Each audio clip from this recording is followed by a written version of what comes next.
جو را کا ایک جاسوسی کا نیٹ ورک ہے اس کو بے نقاب کرنے کے سلسلے میں ہے۔ اس سلسلے میں حساس اداروں کے ساتھ مل کے راولاکوٹ پولیس نے عرفان نامی ایک نوجوان کو گرفتار کیا جو را کے لیے کام کرتا تھا، اور اس کا طریقہ کار یہ تھا کہ اس کا جو ہینڈلر شاہد نام کی ایک آئی ڈی کے ساتھ اس کو جو اس نے فیس بک پہ لاہور کا ایڈریس شو کر کے بنائی ہوئی تھی، اس کے ذریعے اس نے اس کو پہلے بلیک میلنگ کا پروسیس شروع کیا، اس کو پہلے ٹریپ کیا اور اس کے بعد اس کو چھوٹے چھوٹے ٹاسک دینا شروع کیے۔ اس ٹاسک میں پہلے اس کو بالکل عام سی چیزیں وہ اس کو بتاتا رہا، اور اس کے بعد اس نے سبسیکوینٹلی اس کو حساس عمارتیں، جو ملٹری تنصیبات ہیں وہ، جو بچوں کے سکول ہیں وہ، پل اور دیگر سرکاری جو اہم عمارتیں ہیں نہ صرف ریاست آزاد جموں اینڈ کشمیر میں بلکہ جو پاکستان میں مختلف جگہوں پہ، صوبوں میں مختلف میں ملٹری کی تنصیبات اور دوسری حساس جو جگہیں ہیں ان کی لوکیشنیں جیو ٹیگنگ کرا کے اور ان کے کوآرڈینیٹس لیتا رہا اور ان کی جو ہے نا ویڈیوز بھی بناتا رہا۔ تو یہ جو مکار دشمن ہے جو ہمارے سادہ لو نوجوانوں کو ٹریپ کر کے اور ان کے ذریعے چھوٹے چھوٹے پیسوں کا ان کو لالچ دے کے، جس کے سارے ثبوت آپ کو یہاں دکھائے جائیں گے، وہ ہماری حساس معلومات کو، حساس تنصیبات کو اور ان کی لوکیشنز وہ ساری لے کے ان کے اوپر مختلف، جس طرح کے پاسٹ میں بھی آزاد جموں اینڈ کشمیر کے نہتے شہریوں کو بالعموم اور بالخصوص اور پاکستان کے شہریوں کو بالعموم وہ اپنے ناکام جو ناپاک عزائم ہے اس کے ذریعے نشانہ بناتا رہا اور جان اور مال کا نقصان پہنچاتا رہا۔ الحمدللہ اس دفعہ جو ہے حساس اداروں کے ساتھ مل کے آزاد جموں اینڈ کشمیر پولیس نے پری ایمپٹیو ایکشن کیا اور یہ ایک پورا نیٹ ورک بے نقاب کیا، جس کے لیے میں تمام اداروں اور پولیس کے جوانوں کو شاباش دیتا ہوں، خراج تحسین پیش کرتا ہوں، اور ساتھ یہ پیغام دینا چاہتا ہوں کہ ہم اپنے اس مقدس مٹی کی اور مقدس دھرتی کی محبت میں اور اس کی تقدیس کے لیے ہم کسی حد تک بھی جائیں گے، اور ہم جاگ رہے ہیں انشاءاللہ، اور ہم دشمن کے ناپاک جو ارادے ہیں ان کو خاک میں ملائیں گے۔ کہ ایران امریکہ مذاکرات کے دوسرے راؤنڈ کی تیاریاں جاری ہیں۔ تہران سے سعودی عرب اور واشنگٹن تک پاکستانی قیادت سرگرم۔ عالمی امن اور معیشت بچانے کے مشن میں پاکستان کی مسلسل پیش قدمی۔ وزیر اعظم شہباز شریف نے جدہ میں سعودی ولی عہد سے 2 گھنٹے طویل ملاقات کی۔ شہزادہ محمد بن سلمان نے خلیج جنگ بندی اور پائیدار امن کوششوں میں وزیر اعظم اور فیلڈ مارشل کے کردار کی تعریف کی۔ شہباز شریف نے سعودی عرب کے مثالی صبر و تحمل کو سلام پیش کیا۔ نائب وزیر اعظم اسحاق ڈار نے ایکس میں پیغام میں کہا، ملاقات میں تمام شعبوں میں تعاون کو مزید بڑھانے کی راہیں تلاش کی گئی ہیں۔ امریکہ اور ایران کے درمیان جلد معاہدے کی امید۔ 3 اہم نکات پر بات آگے بڑھنے کا امکان۔ امریکہ ضمانت دے گا کہ وہ آئندہ ایران پر حملہ نہیں کرے گا۔ ایران کے منجمد اثاثے بحال کر دیے جائیں گے۔ آبنہ ہرمز کو کھولنے اور جہازوں کے گزرنے پر فیس وصولی پر گفتگو ہوگی۔ ترجمان وائٹ ہاؤس کہتی ہیں واشنگٹن اور تہران کے درمیان مذاکرات کا دوسرا راؤنڈ اسلام آباد میں ہو سکتا ہے۔ کہا پاکستان ہی واحد ثالث ہے۔ ثالثی کی کوششوں پر پاکستان کے بہت شکر گزار ہیں۔ مذاکرات کے لیے ماحول اور فضا سازگار بنانے میں پاکستانی کردار کو سراہتے ہیں۔ کریملن کے ترجمان دمتری پیسکوف نے کہا، ہمیں امید ہے کہ آخر کار یہ مذاکرات نتیجہ خیز ثابت ہوں گے۔ خطے میں امن کے لیے ہر قسم کے تعاون کے لیے تیار ہیں۔ صدر پیوٹن خلیجی ممالک کے رہنماؤں اور ایرانی حکام سے رابطے میں ہیں۔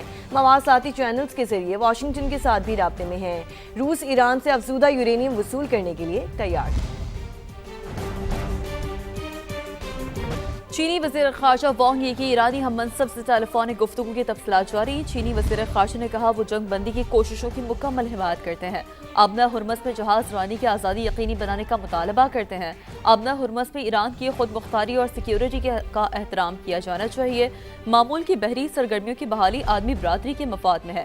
چینی وزیر خارجہ نے کہا خطے میں کشیدگی کم کرنے کے لیے کوششیں جاری رکھیں گے۔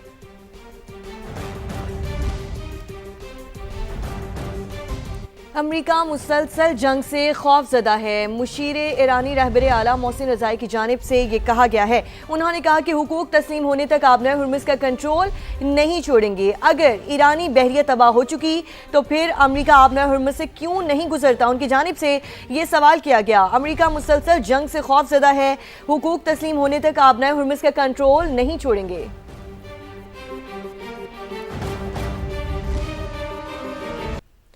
ڈالر موصول ہونے سے ملکی زر مبادلہ ذخائر میں یکدم بڑی کمی کا خطرہ ٹل گیا۔ سعودی عرب سے 2 ارب ڈالرز کے ڈپازٹ موصول ہو چکے ہیں۔ اسٹیٹ بینک نے سعودی عرب سے 2 ارب ڈالر موصول ہونے کی تصدیق کر دی۔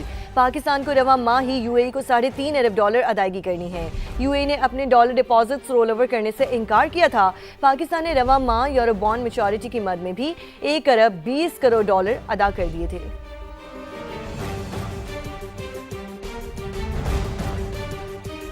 اسٹیٹ بینک سے ملکی معیشت کے لیے اہم خبر۔ مارچ میں پاکستان کا کرنٹ اکاؤنٹ 1 ارب 7 کروڑ ڈالر سرپلس رہا ہے۔ یورو بانڈ کی ادائیگیوں مشرق وسطیٰ میں جنگ کے باوجود ملکی کرنٹ اکاؤنٹ سرپلس رہا ہے۔ بات کریں گے رضوان عالم نے جوائن کیا ہے۔ رضوان، یہ تو بڑی ایک دلچسپ خبر ہے کہ مشرق وسطیٰ میں جاری جو صورتحال ہے اس کے باوجود بھی کرنٹ اکاؤنٹ مسلسل دوسرے مہینے بھی سرپلس رہا ہے۔ بالکل، دیکھیں توقع نہیں کی جا رہی تھی کہ اس بار کرنٹ اکاؤنٹ ہمارا سرپلس رہے گا، لیکن مسلسل دوسرا مہینہ ہے کہ ہمارا کرنٹ اکاؤنٹ سرپلس رہا ہے، اور نہ صرف سرپلس رہا ہے بلکہ سگنیفیکنٹ اس میں اضافہ ہوا ہے فروری کے مقابلے میں۔ فروری میں صرف 2 کروڑ 31 لاکھ ڈالر سرپلس تھا، اور مارچ میں پاکستان کا کرنٹ اکاؤنٹ جو ہے وہ 363% بڑھ کے فروری کے مقابلے میں 1 ارب 7 کروڑ ڈالر سرپلس رہا ہے۔ اس کے باوجود کہ مشرق وسطیٰ میں جنگی صورتحال ہے اور پاکستان کی برآمدات جو ہے پچھلے 2 مہینوں میں کم ہوئی ہیں اور ریمیٹنسز بڑھے۔ بہت شکریہ آپ نے اپڈیٹ کیا۔ آبنائے ہرمز کی مکمل ناکہ بندی کے بعد تیل کی قیمتیں ایک بار پھر بڑھنا شروع ہو چکی ہیں۔ عالمی منڈی میں امریکی خام تیل 91 ڈالر سے اوپر چلی گئیں۔ اسی طرح برطانوی برنٹ کروڈ بھی 94 ڈالر سے زیادہ پر ٹریڈ کر رہا ہے۔ ایشیا سٹاک مارکیٹ میں بھی تیزی کا رجحان جاری ہے۔ ٹوکیو سٹاک مارکیٹ کے انڈیکس میں 2.25% اضافہ ریکارڈ کیا گیا۔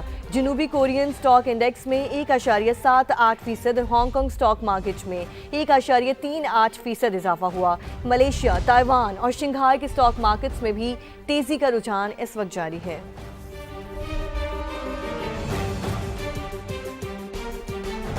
پاکستان سٹاک مارکیٹ میں آج بھی نمایاں تیزی دیکھی جا رہی ہے۔ 1600 سے زائد پوائنٹس اضافے کے بعد 100 انڈیکس 1,70,151 پوائنٹس پر ٹریڈ کر رہا ہے۔ 1,69,000 اور 1,70,000 کی 2 حدیں ایک ساتھ بحال ہوئی ہیں۔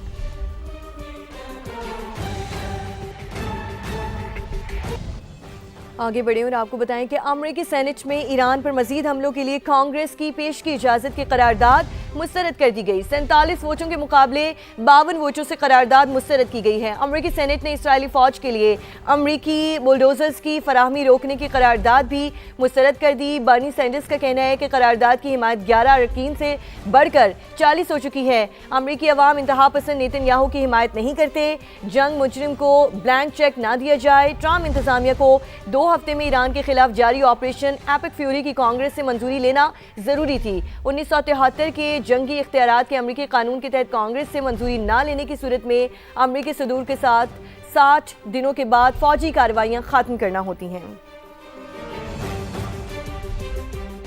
امریکی صدر ڈونلڈ ٹرمپ کہتے ہیں اسرائیل اور لبنان کے درمیان مذاکرات آج ہوں گے۔ اسرائیل اور لبنان میں کشیدگی کے خاتمے کے لیے کوششیں کر رہے ہیں۔ کافی عرصہ گزر چکا ہے جب اسرائیل اور لبنان کے رہنماؤں نے ایک دوسرے سے بات کی تھی۔ تقریباً 34 سال بعد یہ ہوگا۔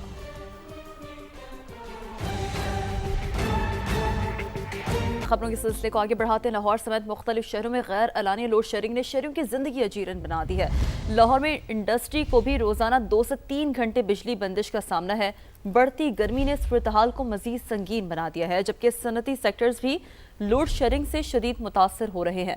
تفصیلات جانیں گے نمائندہ سما ویلرنگ اینڈریوز سے۔ ویلرنگ، بتائیے گا کیا صورتحال ہے مجموعی طور پر؟